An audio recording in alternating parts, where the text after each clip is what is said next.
नमस्कार, आपका स्वागत है। मैं हूं श्रीपाल सक्तावत और आज सिविल लाइन्स में बात एक ऐसे शख्स से जिसकी पहचान कई अलग अलग अंदाज में होती है। कोई इन्हें ऑथर के तौर पर जानता है तो कोई ट्रैवलर के तौर पर। वो पैसे से पत्रकार रहे हैं और उनकी किताबें चर्चा का विषय रही है। इतना ही नहीं, उनके इवेंट मैनेजमेंट का तरीका भी अपने आप में नायाब होता है। जी हाँ, बात वरिष्ठ पत्रकार गोपाल शर्मा जी से। गोपाल जी, आपका बहुत बहुत स्वागत है। आपका बहुत बहुत आभार। आपका प्रोफाइल में देख रहा था जी, उसमें ये तमाम चीज़ें थी जी, ऑथर, ट्रैवलर, जर्नलिस्ट। जी। सबसे अच्छा क्या लगता है कि जब एक पहचान के तौर पर आपको लगता है? देखिए, मेरे को ये लगता है कि विचारों की बात करने वाले बहुत बड़े लोग होते हैं जी, उतनी क्षमता नहीं लगती है तो घटनाओं पर आकर के रुक जाते हैं। जी, तो हम जो कुछ देखें, जो कुछ महसूस करें, जहां भी जाएं, किसी भी विषय के अंदर शामिल हों, जी, तो उसको सच्चाई के आधार पर सामने रखें। जी, तो चाहे उसका जरिया पत्रकारिता हो, जी, चाहे लेखन हो, चाहे कोई कार्यक्रम हो, उन सब का अंतिम उद्देश्य एक ही रहता है। जी। आपका एक इवेंट बड़ा चर्चा में रहा, अमृत महोत्सव पे, आज़ादी के अमृत महोत्सव पे आपने जी, जयपुर में जो कार्यक्रम किया, जी। उसकी चर्चा बहुत होती है। ये किस तरह से आइडिया है आप? ये क्या है कि स्वतंत्रता संग्राम के जो सेनानी परिवार हैं, जी, इनके मेरे 10-12 वर्षों से संबंध हैं। जी, उनके घर आना जाना, अपने घर के कार्यक्रम में, समाचार पत्र में आना जाना, ये लगातार लगा रहता है।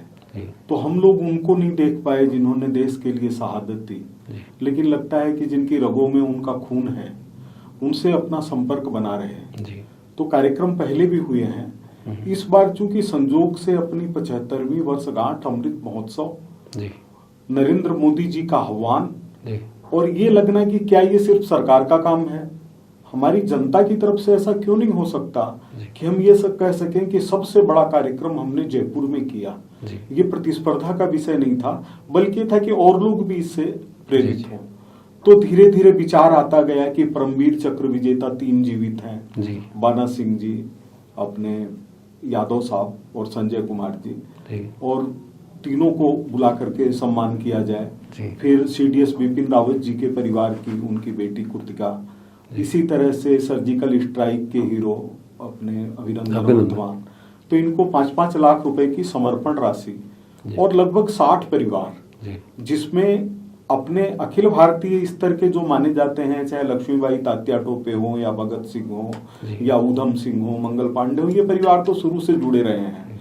इस बार ये था कि अपने राजस्थान के जो लोग हैं, चाहे उसमें अपना प्रसिद्ध बारहट परिवार हो, चाहे गोविंद गुरु का परिवार हो, चाहे अपने खरवा का परिवार हो, अर्जुन लाल जी सेठी का परिवार हो, ये सब भी रहने चाहिए।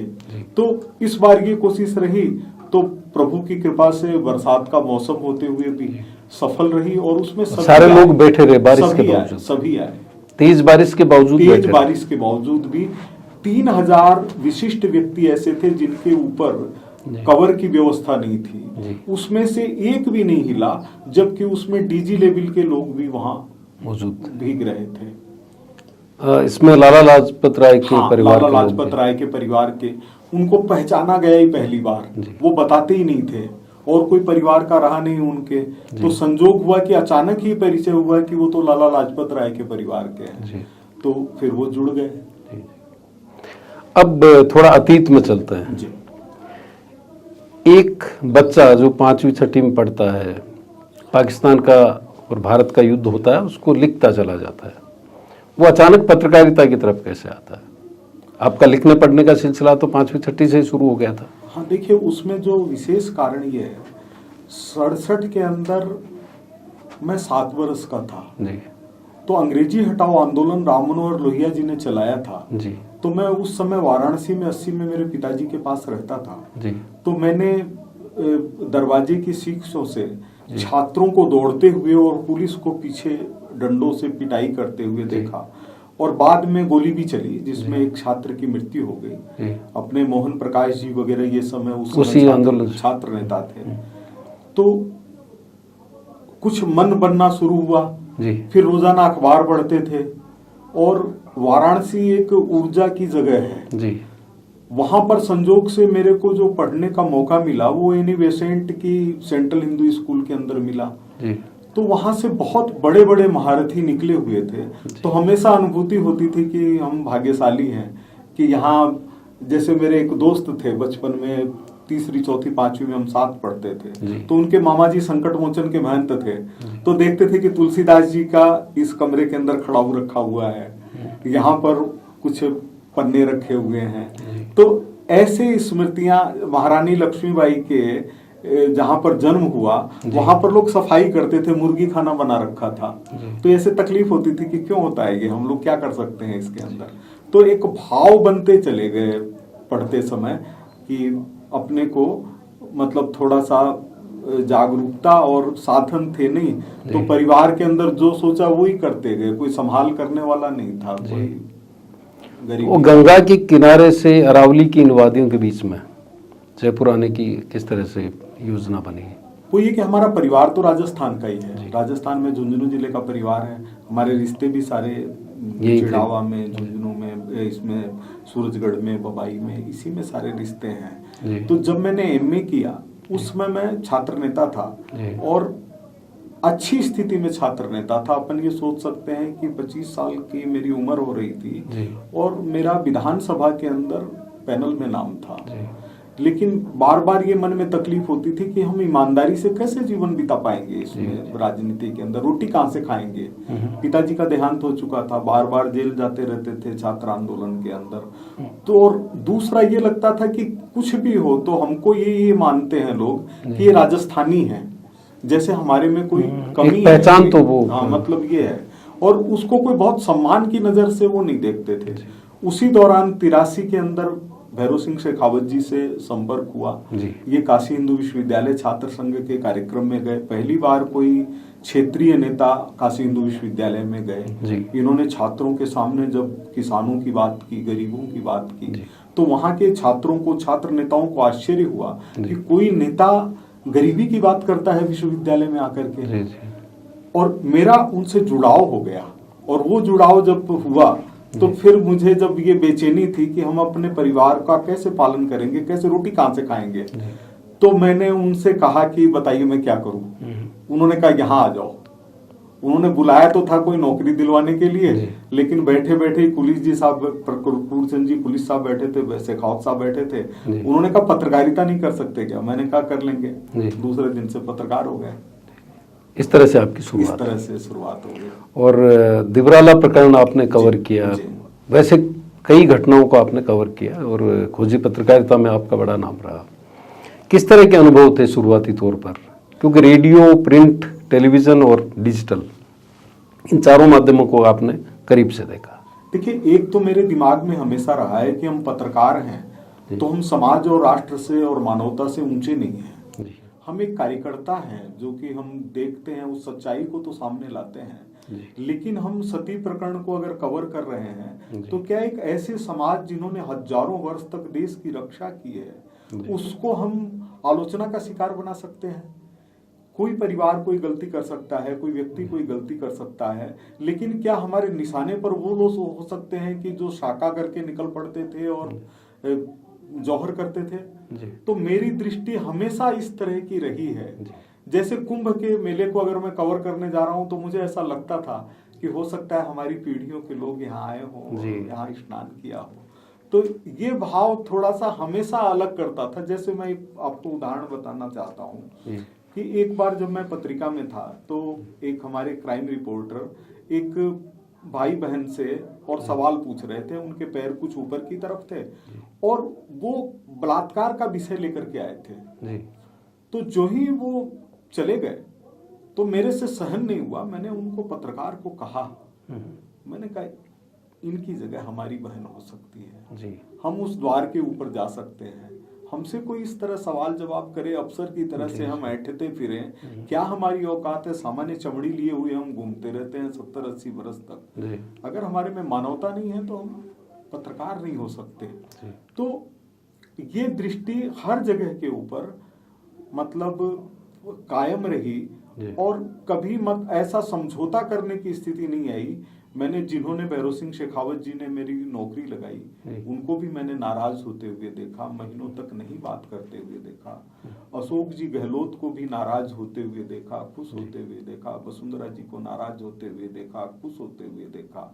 और ऐसे लोगों को भी देखा जो बड़े लोग थे, जैसे अटल बिहारी वाजपेयी जी, उनसे मैंने 20 इंटरव्यू किए। वो हमेशा मतलब उन्होंने कभी वो सोचते ही नहीं थे कि मैं क्या कह रहा हूँ, क्या इसका अर्थ निकलेगा, कैसे होगा। ऐसे बड़े लोगों से भी मतलब मिलने का मौका मिला। अब्दुल गफ्फार खान जी से मिलने का मौका मिला। भगत सिंह जी के साथी जो आजीवन कारावास की जिनको सजा हुई अंडमान की, जयदेव कपूर जी का इंटरव्यू करने का मौका मिला। अपने देवराहा बाबा जी का इंटरव्यू करने का मौका मिला। सुभाष चंद्र बोस जब गुमनामी बाबा की स्थिति में थे, उससे भी पहले उनके दर्शन करने का मौका मिला। तो ऐसे बहुत मौके आए, लेकिन साथ में था कि हम एक गरीब परिवार के व्यक्ति हैं। हम क्या है हमारे पास में? हमारे पास में केवल ये है कि पूर्वजों की इज्जत और जिस धरती में जन्म लिया है उसको जिंदगी को निभा ले जाना है। ये भाव अब तक मन के अंदर है। आपका जो प्रोफाइल है, जो आप मानवीयता की बात कर रहे हैं, उस प्रोफाइल पे सबसे पहला शब्द आता है सिटीजन, एक नागरिक जी। और आमतौर पे इस शब्द के साथ अपने आप का परिचय कोई देना नहीं चाहता जी, जबकि मुझे लगता है कि नागरिकता का बोध सबसे पहली जरूरत है, और ख़ास तौर पर पत्रकार के लिए। तो इस बोध के साथ आप किस तरह से अपने आप को बढ़ते हुए पाते हैं? इसमें सब ये है कि शायद मैंने अपने जीवन में, मेरा परिवार भी इस बात को नहीं जानता, मैंने भिखारी की लाइन में और वो खिचड़ी की तरफ हाथ लगाया है जिसमें कीड़े सफ़ेद वाले जो पिलवे होते हैं वो चल रहे थे, और मैंने हाथ से उनको अलग किया है। करीब 10 साल तक मैंने अवकाश नहीं लिया अपने, जबकि उसकी सैलरी नहीं मिलती थी और कोई इच्छा भी नहीं थी।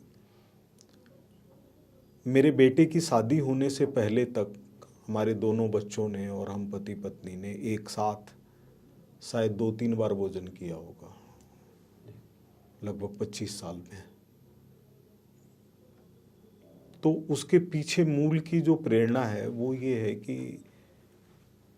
हम साधारण परिवार के अंदर निकल करके एक हमको विधा मिली, इस विधा के साथ अगर हम न्याय नहीं कर पाते हैं तो हम एक देश के, एक मानवीय समाज है, इसके हम वासिंदे कैसे हो सकते हैं।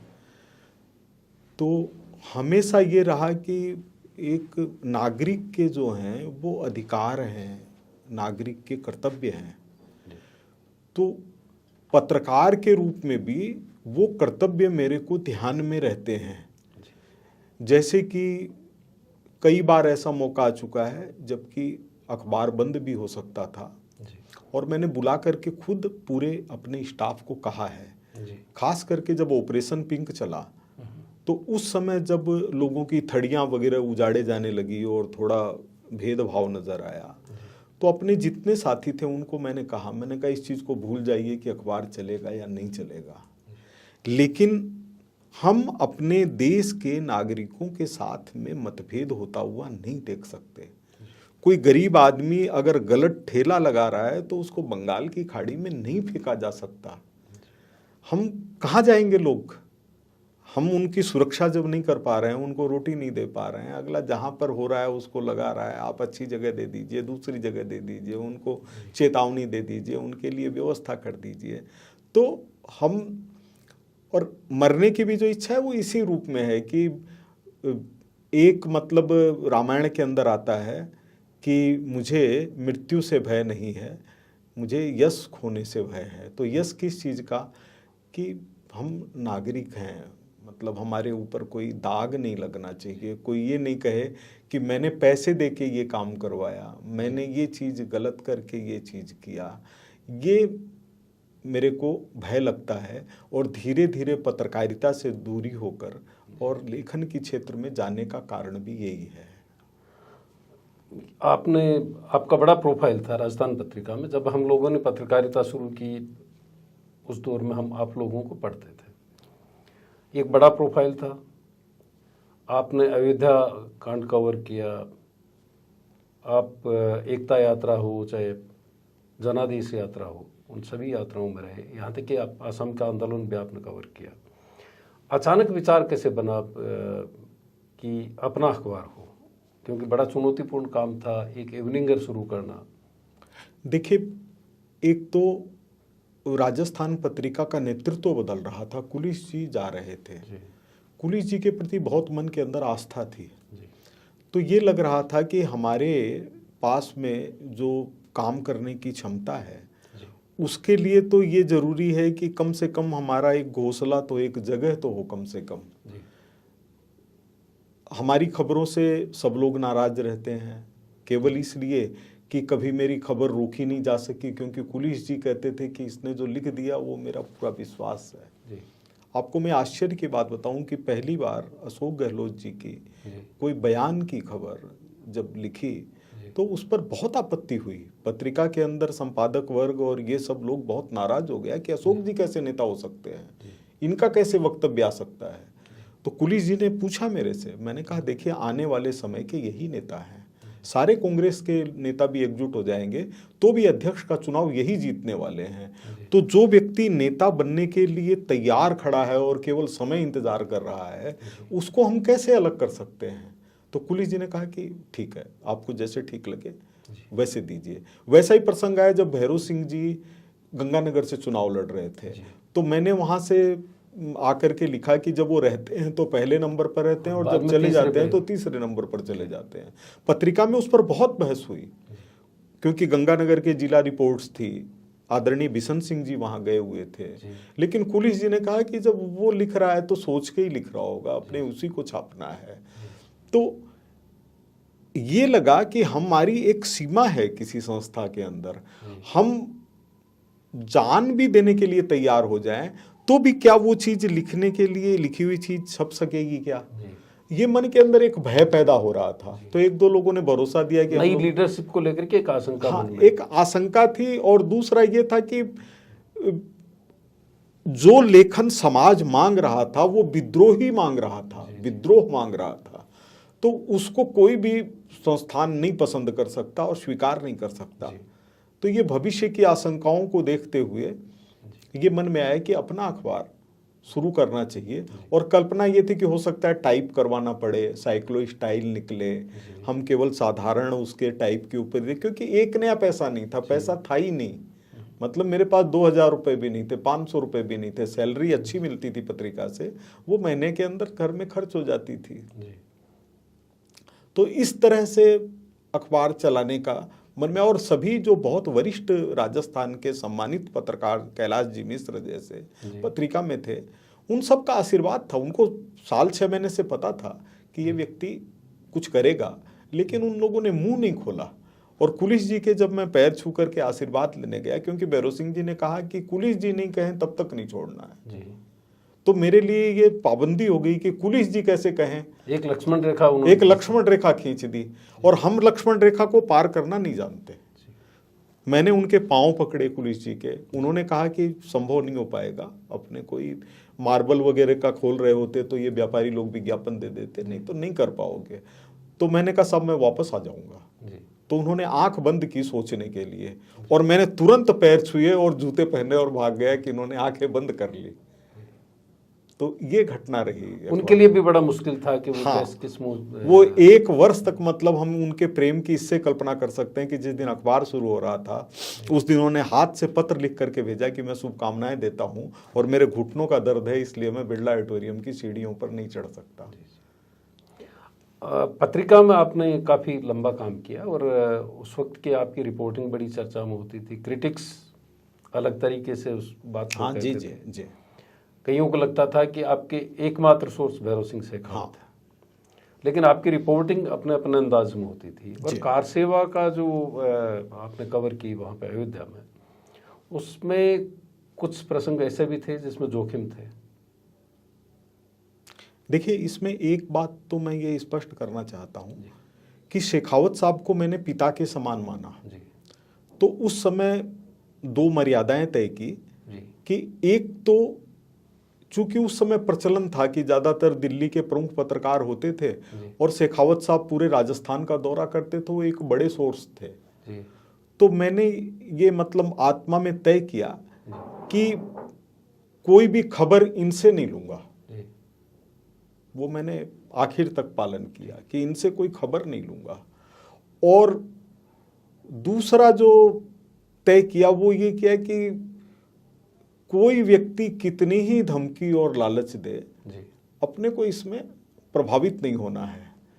तो इसके कारण आलोचनाएं इस स्वरूप की थी, जो मेरे को जानते थे कि बचपन में स्वयंसेवक रहा हुआ है, ये बीजेपी के माइंड का है, ये भैरों सिंह शेखावत जी के नज़दीक का है, लेकिन मेरे मन के अंदर किसी भी तरह की कभी दुविधा नहीं थी। शिवचरण माथुर जी जब तिवारी कांग्रेस के अंदर चले गए तो उनको बहुत भरोसा था मेरे ऊपर। उन्होंने कहा कि आपने जीवन दिया हुआ है हम लोगों को, क्योंकि पत्रिका ही एक तरह से मीडिया का पर्याय थी उस समय। नवल किशोर जी, अशोक गहलोत जी, ये जितने हो सकते थे, मतलब ये सब लोगों को का बहुत प्रेम था। मतलब हम लोगों के सौदे थे एक तरह से कि कोई चीज छिपाएंगे नहीं और आपका विश्वास मैं तोड़ूंगा नहीं। तो इन्होंने कभी भी किसी ने कोई बात नहीं छिपाई।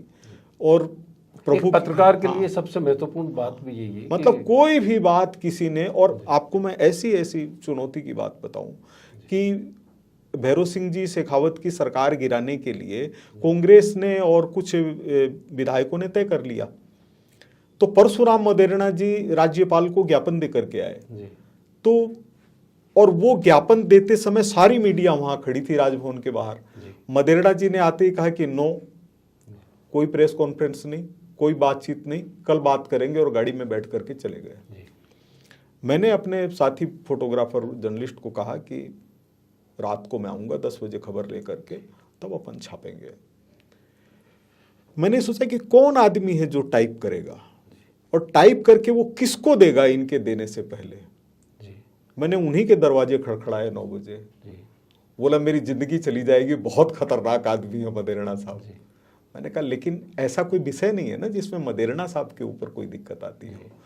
तो खबर उसी समय आए लेकर के, लेकिन मदेरणा साहब का विश्वास इतना प्रगाढ़ हो गया कि उन्होंने अपने जीवन में सिर्फ एक इंटरव्यू दिया, और वो भी बुला करके कहा। जब सरकार बनी, अशोक गहलोत जी मुख्यमंत्री बने, तो उन्होंने कहा कि केवल मैं उसी को दूंगा, और उन्होंने कहा कि पथ पर पांव नहीं विश्वास चला करता है। तो यह जो विश्वास की रेखा है, सब ये जानते हुए कि शेखावत साहब को कितने ये मानते हैं। और अशोक गहलोत जी ने एक बार कहा, बोले आपके प्रति जो मन में इज्जत है वो इसलिए है कि आप जिनके प्रति आदर करते हैं उनके प्रति आदर करते हैं। तो कभी ये हुआ ही नहीं कि किसी के लिए किसी की खिलाफत करनी है, ये करनी है। और नेताओं का भी कितना बड़ा त्याग है, वो दिन भर लोगों का काम ही तो करते हैं। जो चोरी करते हैं, भ्रष्टाचारी करते हैं, उनके लिए जेल है, कानून है, वो अंदर जाएं। लेकिन लोग, सब लोग अपने हिसाब से कर ही रहे हैं। 3 नेता ऐसे हैं जिनको लेकर के कहा जाता है कि गोपाल जी उनके परिवार के सदस्य रहे। भैरों सिंह जी, पंडित मुरली मनोहर जोशी जी, और कल्याण सिंह कालवी जी। कहते हैं कि उनका आपके प्रति बड़ा विश्वास था, बड़ी रिस्पेक्ट करते थे, और आप उनके परिवार के मेंबर की तरह थे। किस तरह की यादें रही उनके साथ? देखिए, इसमें है कि जोशी जी की जो कन्याकुमारी से लालचौक की यात्रा थी, इसमें साथ थे जी।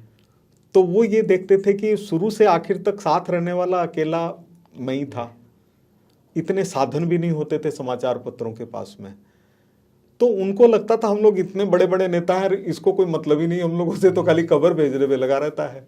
और अपने पास चुनौती है कि सुबह 8 बजे यात्रा शुरू हो, रात को 12 बजे तक चले, और उसको फाइल करना। तो 16 घंटे और गाड़ी में बैठ के जीप के अंदर या कार के अंदर लिखते रहना उसको, और जहां मौका लगे वहीं फैक्स लगा करके किसी तार से, टेलीफोन से, और उसको भेजना।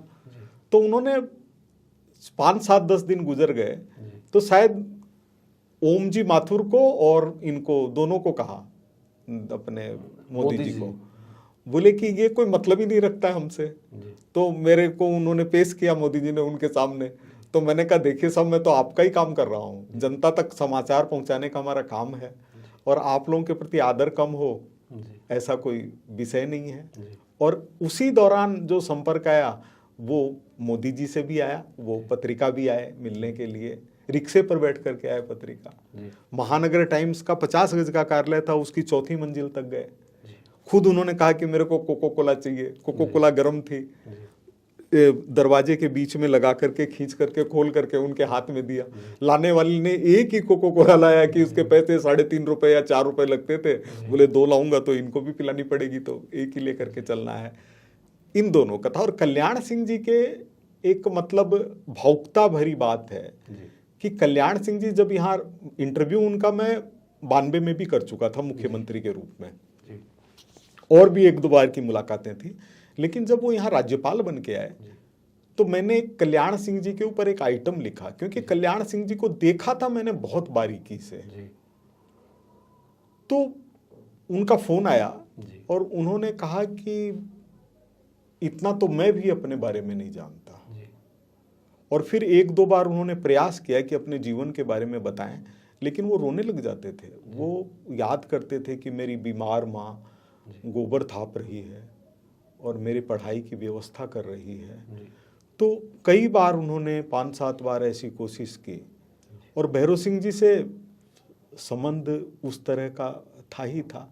मैं और भी आपको एक चीज़ बताऊं कि मोदी जी के परिवार में इनके लाल चौक जाने की बहुत तकलीफ थी। उनको ये लगता था कि वो परिवार से जुड़े हुए नहीं थे, लेकिन लगता था पता नहीं जिंदा बचेंगे कि नहीं बचेंगे। और वो जो परिस्थितियां थी पंजाब में उग्रवाद था, हम लोगों के सामने एकता यात्री मरे हैं, हमारे सामने लाशें गिरी हुई थी, लोग बीमार थे। तो जब मैं गया उनके घर, पंकज मोदी जी के, इनके छोटे भाई के, और उनके माता जी को पता चला कि ये लाल चौक के ऊपर झंडा फहराने के अंदर साथ में पत्रकार के रूप में शामिल था, तो वो रामविलास जी शर्मा भी हमारे साथ थे जो हरियाणा के मंत्री थे।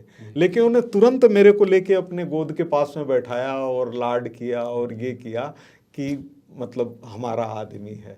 तो ऐसे कई लोगों के बहुत मतलब प्रेम मिले हैं। आप मतलब आश्चर्य करेंगे, बहादुर शाह जफर के नवासी के बेटे जो कि उनके वारिस थे, अभी 2 साल पहले उनके देहांत हुआ है, शुएब खान जी का।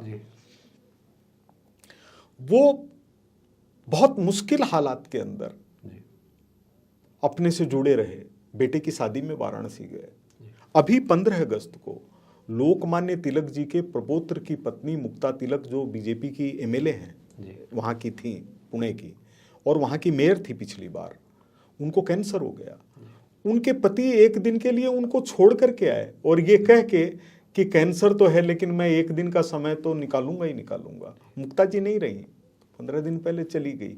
तो ये जो प्रेम की बात है उसके पीछे कारण ये, जैसे कुलिस जी हैं, आप ये देखिए कि मैं नहीं सोचता कि किसी पत्रकार को कभी इस तरह के अवसर प्राप्त हुए होंगे।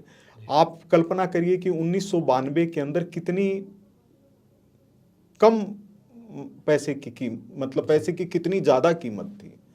अयोध्या से मैं आया तो उन्होंने कहा कि जो स्कूटर आपको सबसे महंगा और सबसे अच्छा लगे उसको लेकर के ही ऑफिस आइएगा, उसके बिना मत आइएगा। कश्मीर की 1.5 महीने की यात्रा थी, आकर के मैंने कहा पत्रिका में कि मेरा 1 पैसा खर्च नहीं हुआ है, गाड़ी पार्टी वाले देते थे और खाना वहीं खा लेते थे सबके साथ में। तो उन्होंने कहा नहीं, 250 रुपये उस समय उसके देते थे भत्ते के, उन्होंने 1.5 महीने के 350 रुपये के हिसाब से दिए। ऐसे ही पत्रिका के अंदर प्लेन से कभी कोई गया हुआ नहीं था तब तक, लेकिन कहीं जाना था तो उन्होंने कहा नहीं जाना है। गाड़ी का प्रयोग पहले मतलब ऐसी स्थिति मानते थे कि पत्रकार हैं, इसका मतलब हम उनको नौकरी दे करके कोई एहसान कर रहे हैं, इस तरह का कर रहे हैं। लोग साइकिलों पर आते थे, तकलीफ पाते थे। लेकिन जब कुलिस जी साहब ने काम देखा तो उन्होंने, राम बाबू थे ड्राइवर पत्रिका के चोमू के, उनको कहा कि ये कभी गाड़ी लेकर के जाते हैं तो जाना चाहिए, इससे अपना काम बढ़ेगा। तो ऐसे जो अवसर मिलते गए, कार सेवा के ऊपर जो मैंने किताब लिखी उससे मकान बन गया। 2 बड़ी चर्चित किताब थी, कार सेवा से कार सेवा तक। 2 महीने में 20,000 किताब बिकी जी और उसकी 3 लाख रुपए की आय हुई 60 रुपए के हिसाब से। पुलिस जी ने कहा कि ये 5,000 की जो कीमत है ये खुद अपने काम में लो। जी और भैरव सिंह जी ने कहा कि ये तो बहुत बड़ी रकम होती है, जाके लौटा दो। जी तो मैंने थैले में डाल करके, प्लास्टिक के थैले में, नोट रोज आते थे वहां पर पत्रिका में शाम को किताबों की बिक्री के। मैंने पुलिस जी साहब को कहा, मैंने कहा साहब ये सारी रकम है और शेखावत साहब ने कहा, बोले जाके लौटा दो। उन्होंने कहा आप कहाँ खड़े हैं, किस चीज का लौटा दो? वो मुखिया जी बोलते थे। बोले मुखिया जी को क्या मतलब है इससे? जी बोले जो मैंने कहा है वही करना है। और आधे से जमीन ली, आधे से मकान बन गया। कल्याण सिंह कालवी का जी। जिक्र अपन कर रहे थे, आपने कल्याण सिंह जी उत्तर प्रदेश के बारे में बताया। हाँ। कहते हैं कि आप जब बीमार थे हाँ। तो वो बड़ा ख्याल रखते थे, खुद टिफिन लेकर के पैदल चले जाना, ये उनकी आदत में था। देखिए, कल्याण सिंह जी कालवी से व्यवहार कुशल नेता मैंने राजस्थान में कोई नहीं देखा।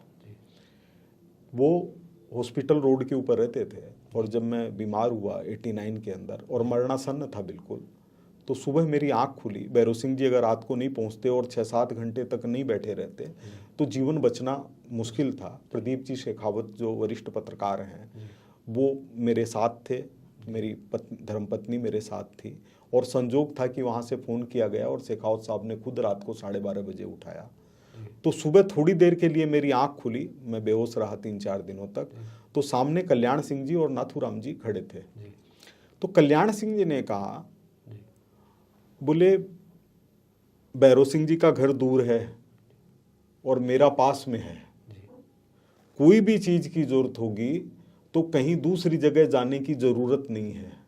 दूसरा जो उनका बड़प्पन था वो ये था कि मैं साधारण नौजवानी की उम्र के अंदर एक सीखते हुए पत्रकार, कभी ऐसा नहीं हुआ जबकि वो नंगे पांव गेट के बाहर तक नहीं आए, दरवाजे तक छोड़ने आते थे। दरवाजे तक छोड़ने। इतना बड़प्पन, ऐसा व्यक्ति और इतने ईमानदारी और सच्चाई के प्रतीक। वो जब एमपी बन गए, उनको मंत्री बनने का अवसर था और थोड़े दिनों में बन गए। हम लोग 1 घंटे तक कनॉट पैलेस के अंदर घूमते रहे उनके चमड़े की बेग के लिए। वो कहते थे हम 500 रुपए से कम नहीं लेंगे और ये कहते थे 200 रुपए से ज्यादा नहीं दूंगा। बेग नहीं ली उन्होंने, लेकिन उन्होंने जो व्यवहार कुशलता और एक बड़प्पन की उनकी स्थिति थी, वो उसकी कोई कल्पना नहीं कर सकते। मतलब व्यक्ति ऐसा होना मुश्किल है। तो आपने उस जुगलबंदी को भी करीब से देखा? जी जी। कल्याण सिंह कालवी और नाथूराम मिर्जा जी, की जी। जुगलबंदी, जिसने राजस्थान की राजनीति जी को जी बदल दिया। बिल्कुल। उनसे किस तरह के संपर्क रहे आपके, नाथूराम जी से? देखिए, नाथूराम जी से कुछ इंटरव्यू किए। जी नाथूराम जी मीडिया से दूरी रखते थे, जी लेकिन इसके बाद भी उनकी एक घटना मैं बताता हूं कि एक बार मौके के ऊपर विश्वनाथ प्रताप सिंह जी थे, अरुण नेहरू थे, कल्याण सिंह जी थे, नाथूराम जी थे, भैरव सिंह जी थे और ईमानदारी की बात चल रही थी। तो सब अपनी अपनी बात, और संजय सिंह जी थे। तो नाथूराम जी ने कहा कि सब चीज, बोले हैंग ठीक है, बोले ईमानदारी से राज नहीं चलेगा, बोले पैसा तो चुनाव के अंदर जरूरत ही पड़ेगी। तो विश्वनाथ प्रताप सिंह जी से भी कोई जवाब नहीं सूझा। लेकिन कल्याण सिंह जी का स्वरूप बिल्कुल अलग है। मतलब सती आंदोलन के समय दोनों विपरीत ध्रुव पर खड़े थे। इसके बाद भी कल्याण सिंह जी के मन में जो आदर था, जैसे उनके नेता चंद्रशेखर जी हो गए थे बाद में, तो चंद्रशेखर जी के प्रति जो उनका सम्मान था वो अलग ही था। मतलब वो नेता नहीं थे, वो लोगों के दिलों पर राज करने वाले थे। जैसे भैरव सिंह जी थे, भैरव सिंह जी एक बड़े नेता थे। मतलब कोई भी चीज, कितनी भी नाराजगी, कितनी भी व्यस्तता, उनको ये कह दिया जाए कि श्रीपाल जी को फलानी तकलीफ है, तो सोचते थे तो मेरे घर की तकलीफ अभी जैसे खत्म नहीं हो तब तक उनको काम नहीं पड़ता। इतना कंसर्न, इतना। अभी बीच में मैंने सवाल किया था लेकिन हम विषयांतर हो गए। जी। आपने कई चुनौतियां फेस की, खासतौर पर जब अयोध्या में थे। उस वक्त मैंने पढ़ा था कि एक गोली आपके बिल्कुल पास से होकर के निकली। इसी तरह से आप एक बिल्डिंग को क्रॉस करके दूसरी बिल्डिंग की तरफ जा रहे थे, वो जोखिम था। तो किस तरह के जोखिम के साथ आपने उस वक्त पत्रकारिता की, क्योंकि उस वक्त साधन नहीं थे, संसाधन नहीं थे? इसमें ये आप देख लीजिए कि फैक्स मशीन अंतर्राष्ट्रीय पत्रकारों के पास भी नहीं थी, मार्क टलीजी वगैरह इन लोगों के पास नहीं, ये सिर्फ मैं ही लेके चलता था, तो खबरें भेजने में आसानी रहती थी। अयोध्या में एक स्थिति ऐसी आई कि जब कार सेवक बढ़ रहे थे और घुड़सवार पुलिस और ये सब लोग तैनात थे और गोलीकांड हो चुका था, मतलब जिस गली से मैं निकला वो खून से लथपथ थी और खून बह रहा था और पैर को खून के ऊपर से ले जा करके जाना पड़ रहा था। तो ऐसी जगह देखी, पत्रकार सब थाने में थे कि ताकि सुरक्षित रह करके कर सके। मैंने एक बिल्डिंग देखी जहां से खड़े होकर के रिपोर्टिंग की जा सकती है। पुलिस को लगा कि नीचे सड़क पर जो कार सेवक जा रहे हैं इनको तभी रोका जा सकता है जब बिल्डिंग के पीछे से चढ़ करके और अपना गने उनके ऊपर ताने। तो वो ठीक मेरे पीछे 3-4 आकर के और उन्होंने बंदूकों से निशाना लगाने लग गए। तो जब निशाना लगाने लग गए तो मेरे पास से भी गुजरी, तो मेरे को और कुछ समझ में नहीं आया। मैंने तुरंत अपना आई कार्ड निकाला और दोनों हाथ ऊपर करके खड़ा हुआ कि मैं मतलब कोई गलत व्यक्ति नहीं हूं, मेरे हाथ के अंदर कार्ड है। ये स्थिति 5-7 मिनट तक रही, 7-8 मिनट तक रही। तब तक नीचे फिर घुड़सवार पुलिस वालों ने असुर गैस के गोले वोले छोड़ करके, उमा भारती जी वगैरह शामिल थी, इन लोगों को वहां से भगा दिया। ऐसे नौबत और भी कई जगह आई, जैसे कि 26 जनवरी 1992 की रात को डीआईजी के यही टेलीफोन था जहां से जयपुर खबर भेजी जा सकती थी। तो मैंने डीआईजी को जाकर के, सीमा सुरक्षा बल के उसमें ठहरे हुए थे, तो उनसे बहुत रिक्वेस्ट की कि मेरे को खबर भेजने दीजिए। उन्होंने कहा कि हम नहीं भेजने देंगे। नीचे वालों से रिक्वेस्ट की तो उन्होंने कहा कि हमारे यहाँ तो जो ऑर्डर हो गया मिलिट्री का वो हो गया, वो कोई मतलब आपकी रिक्वेस्ट करने का कोई अर्थ नहीं है। तो करीब 12 बजे मैं वहाँ से, जहाँ पर सारे नेता ठहरे हुए थे, पत्रकार के रूप में हम 2 ही लोग थे, भानु प्रताप जी शुक्ल और मैं, तो उस हॉल में आए जहाँ अपना मतलब बीजेपी का सारा नेतृत्व 70 लोग, वसुंधरा जी भी शामिल थे, सब लोग वहीं थे, कलराज जी अपने जो राज्यपाल हैं वो थे, वहाँ आया। तो वो जो 5 मिनट का सफर था वो ऐसा था कि पूरे श्रीनगर के अंदर गोलीबारी ये सब हो रही है, लाइटें चारों तरफ मिलिट्री की वो दौड़ रही हैं और उसमें उनको पहचानने की जरूरत नहीं कि कोई आदमी कौन है। 12 बजे किसी को आना नहीं चाहिए वहां पर, लेकिन भगवान का नाम लेके दोनों हाथ करके मैंने सोचा अपने को सड़क के बीचों बीच चलना है और कुछ नहीं होगा, ईश्वर करेगा। तो ऐसी और भी घटनाएं हुई हैं, जैसे तिमनगढ़ के अंदर किले के ऊपर जा रहे थे तो राजेंद्र सिंह जी शेखावत वहां पर एसएचओ थे, तो उन्होंने कहा वहां डाकू भी हैं और थोड़ा सा बहुत ये है, लोग कह रहे हैं बाघिन भी ब्याही हुई है, तो बोले 4 पुलिस वाले साथ भेज देता हूँ। तो उन्होंने 4 पुलिस वाले साथ भेज दिए। लेकिन एक स्थिति ऐसी आई कि पहाड़ का कोई रास्ता तो था नहीं, तो एक पांव तो मतलब आगे बढ़ चुका था और दूसरा उठ चुका था, तो शरीर पीछे गिरा, तो वो संजोग से पुलिस वालों पर गिरा। तो ऐसी नौबतें आज दर्शकों को बताते कि तिमनगढ़ में उस वक्त चर्चा में इसलिए था कि वहां से हेलीकॉप्टर से पुरातत्व महत्व की मूर्तियां और सामान वहां से तस्करी हो रहे थे और उस वक्त आरोप कांग्रेस के एक नेता पर था। और भी ऐसी चीजें थी, जैसे कि ये सूपा कन्या कांड के अंदर 15 दिन तक वेश बदल करके एक इंजीनियर के रूप में कि नहर की पैमाइश के लिए घूम रहे हैं।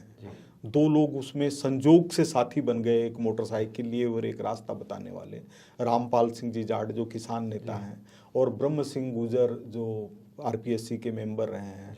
तो इनसे वैसे ही परिचय हुआ, उनको लगा कि ये स्टोरी जो है वो ब्रजेंद्र सूपा के, ब्रजेंद्र सिंह सूपा वाले उस वक्त ये चर्चित मामला ये था कि ब्रजेंद्र सूपा के परिवार में लंबे अरसे से कोई बेटी ने जन्म नहीं लिया था।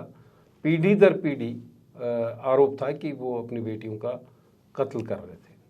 और श्री मिलाप चंद जी डंडिया जो हमारे राजस्थान के बहुत वरिष्ठ पत्रकार हैं, वरिष्ठतम पत्रकार हैं, उन्होंने रविवार के अंदर खबर दे चुके थे कि 33 बेटियां मारी जा चुकी इसके अंदर।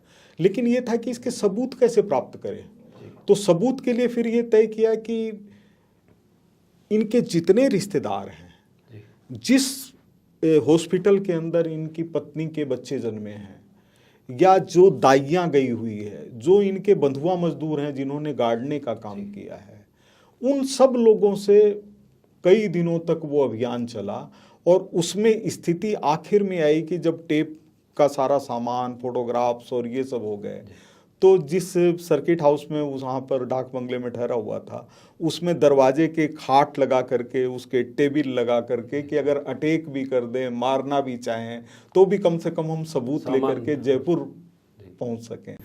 तो ऐसे मौके आए हैं, लेकिन प्रभु की कृपा से चलते और रहे। वो तमाम तनाव स्टोरी फाइल करने के साथ खत्म हो जाता। जी, आपने बदलता हुआ दौर देखा, आप प्रिंट में आपने बड़ी भूमिका निभाई, फिर आप ब्रॉडकास्टिंग मिनिस्ट्री में रहे एडवाइज़र के तौर पर। हाँ। टेलीविज़न को आपने एक तरह से एडवाइस किया। कम भूमिका थी, कम समय के लिए थी, लेकिन किस तरह का आपका अनुभव रहा? उसमें ये हुआ कि जब मुझे कहा गया तो एक बार तो मैंने मना करके टाल दिया। घर वाले भी कहते थे कि क्या करेंगे वहाँ जा करके। फिर दोबारा कहा गया तो मैंने एक नई सी मतलब अपने दिल की बात रखी कि मेरे को सब लोग जानते हैं यहाँ पर केंद्र सरकार में, तो उन लोगों से आप पूछ लीजिए, फिर कह देंगे कि आप तो हमारे काम के नहीं हैं, तो फिर मन को ठीक नहीं लगेगा।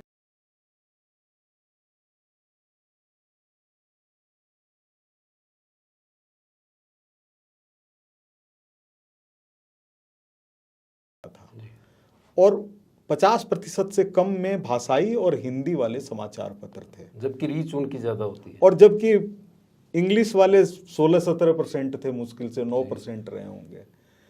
तो लगातार वॉच करके ये कोशिश की कि नई भाषाई और हिंदी भाषा को अपना हक मिलना चाहिए। तो ये परसेंटेज 65% तक, 70% तक हिंदी और भाषाई को मिलना शुरू हुआ, क्योंकि हर सप्ताह उसके ऊपर वॉच रखते थे और अफसर लोग ये जानते थे कि जो कह रहा है इसके अंदर इसका कोई स्वार्थ नहीं है और इसको किसी से कोई मतलब नहीं है। लेकिन चूंकि वहाँ पर कोई ऐसा काम नहीं था कि जिसमें मन को ये संतुष्टि हो कि हम क्या कर सकते हैं, क्या चीज़ ये कर सकते हैं, तो मैंने बहुत आग्रह करके सारे अधिकारियों को, मंत्री जी को, इन सब को तैयार किया कि मैं जा रहा हूँ और कृपया मेरे को छोड़ दीजिए। मतलब मन को सुकून नहीं था, आप कोई इन्वेस्टिगेट हाँ नहीं कि कर अपन पा रहे और थे, कुछ नया ज़्यादा नहीं कर पा सकते हैं यहाँ पर आकर के जयपुर के अंदर अपना।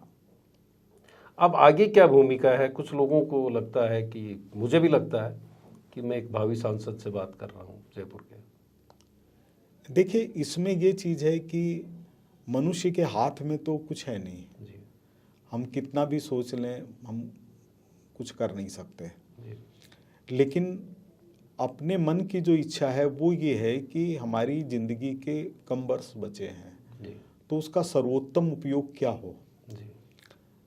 हम विज्ञापन लाना नहीं जानते हैं, हम सरकार से कोई चीज़ प्राप्त करना नहीं जानते, हम किसी के पास जाकर के हाथ फैलाना नहीं जानते। तो ऐसी स्थिति में जीवन जब तक शरीर सक्रिय है तब तक क्या करें। तो एक तो इसका माध्यम है समाज, दूसरा है राजनीति।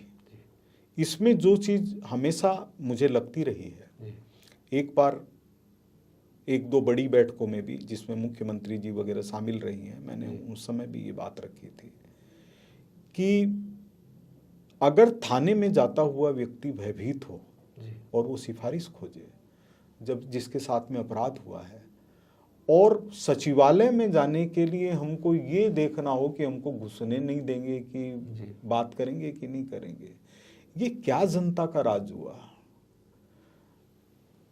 थाने में जाने पर तो थाने वाले को ये लगना चाहिए कि एक हमारा सहयोगी आया है, सबसे पहले पानी पियो, चाय पीजिए, आप बैठिए,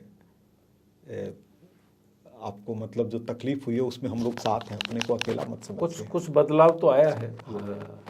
मैंने आपकी एक रिपोर्ट पढ़ी थी उस वक्त बीलवाड़ी कांड की जी, तब से लेकर अब तक ह्यूमन राइट्स की बात होने लगी है, कुछ बदलाव भी है, आपको हेल्प डेस्क भी अब थानों में नजर आने लगी।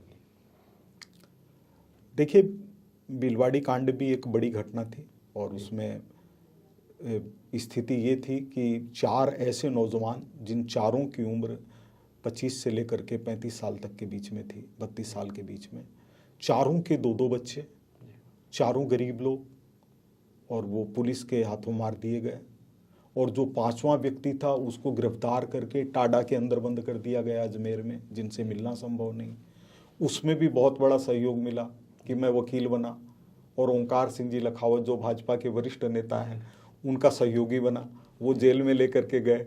मैंने कहा कि वकील साहब आप इनसे बात कर लीजिए जो अधीक्षक थे, मैं तेरे को तो केस का काम करना ज़रूरी है, मैं तो अपना उसके बात कर लेता हूँ। तो पेट में वो अपना टेप रिकॉर्डर और वो कैमरा छोटा सा, उनकी जेल में फ़ोटो ली, उनके बयानों को रिकॉर्ड किया, और 20-25 मिनट बाद जा करके पुलिस वाला खड़ा था, उसको कहा कि वकालत के काम के अंदर पुलिस नहीं खड़ी हो सकती, ये तो हमारा क्लाइंट है, हमारा स्पेशल मामला है। तो राम सिंह था, बाद में वो छूटा, वो लोग अरेस्ट हुए, सब पुलिस वाले, सीबीआई में केस चला। तो भाव यही है कि हम अपना किस तरह से, जैसे मैं आपको व्यक्तिगत आपके इसके ऊपर चैनल के ऊपर तारीफ करने की बात नहीं है, 90 के बाद में जो पत्रकार आए उसमें आप ऐसे दिखाई दिए जो एक आदर्श के व्यक्ति के रूप में है। तो वो क्या चीज़ थी? वो थी गरीबी और ईमानदारी, आपके कपड़े, आपके आँखों की शक्ति। तो ये चीज़ जब दिखाई देती है ना, तो ये नहीं लगता है कि सरकार क्या करेगी क्या नहीं करेगी। अब यहाँ बैठे हैं, क्या कर सकती है सरकार? जाएंगे तो अखबार के ताला लगा हुआ मिले, पुलिस तैनात रहे, घर चले जाएंगे, घर नहीं होगा और कोई किराए पर ले लेंगे। तो जो हमारा पत्रकारिता का धर्म है वो यही है कि हम, जो प्रभु ने शरीर दिया है, हमको एक पेशा दिया, जैसे डॉक्टर है, इंजीनियर है, चपरासी है, झाड़ू लगाने वाला है, उसी तरह का हमारा काम है। लेकिन लोगों को अब लगता है, खासतौर पर चाहने वालों को, कि गोपाल शर्मा जी की भूमिका बदलनी चाहिए। अब तक आप आवाज़ उठाते रहे, लोगों की आवाज़ बनते रहे, वो अपने अखबार के जरिए जनता के बीच इस बात को रखा। अब उनको लगता है कि आपकी जगह अब एक सदन में होनी चाहिए, संसद में होनी चाहिए, विधानसभा में होनी चाहिए। देखिए सख्तावत साहब, अपने हाथ में कुछ नहीं है, क्योंकि मैं जा कर के मांग नहीं सकता। मैं लेकिन अगर कोई प्रस्ताव आता तो नहीं, कोई दिक्कत ही नहीं है। अपने लिए तो वही काम है, काम वही है कि जो काम हम करते आए हैं वही काम है, उधर भी वही है, इधर भी यही है। हमको चाहिए कुछ नहीं है, मंच और मौके के अलावा बस। अब तक का जो आपका पत्रकार के बतौर जीवन रहा, एक सामाजिक कार्यकर्ता के बतौर जीवन रहा, उसमें सबसे टीस देने वाली कौन सी घटना थी और सबसे सुकून देने वाली कौन सी थी? देखिए, टीस देने वाली तो ये है कि ईमानदारी से हम किसी पेशे को में रह करके उसको आगे नहीं बढ़ा सकते। ये तो है टीस देने वाली। और सुकून देने वाली ये है कि जहाँ भी मेरे माता पिता होंगे, जहाँ भी अपनी धरती से लगाव करने वाले लोग होंगे, वो ये नहीं कह सकेंगे कि इसने कुछ गलत किया है। मेरे को कोई कहे कि 1 करोड़ रुपए दूंगा, एक कुत्ते के पत्थर मार दो, तो मैं कहूँगा 1 करोड़ रुपए अपने पास रखो। हमारे लिए तो ये कुत्ता ही श्रेष्ठ है। सुकून ये है कि दामन पर दाग नहीं है। तो ये था सिविल लाइन्स, और सिविल लाइन्स में आज बात हो रही थी वरिष्ठ पत्रकार, सामाजिक कार्यकर्ता गोपाल शर्मा से। देखते रहिए थिंक 360।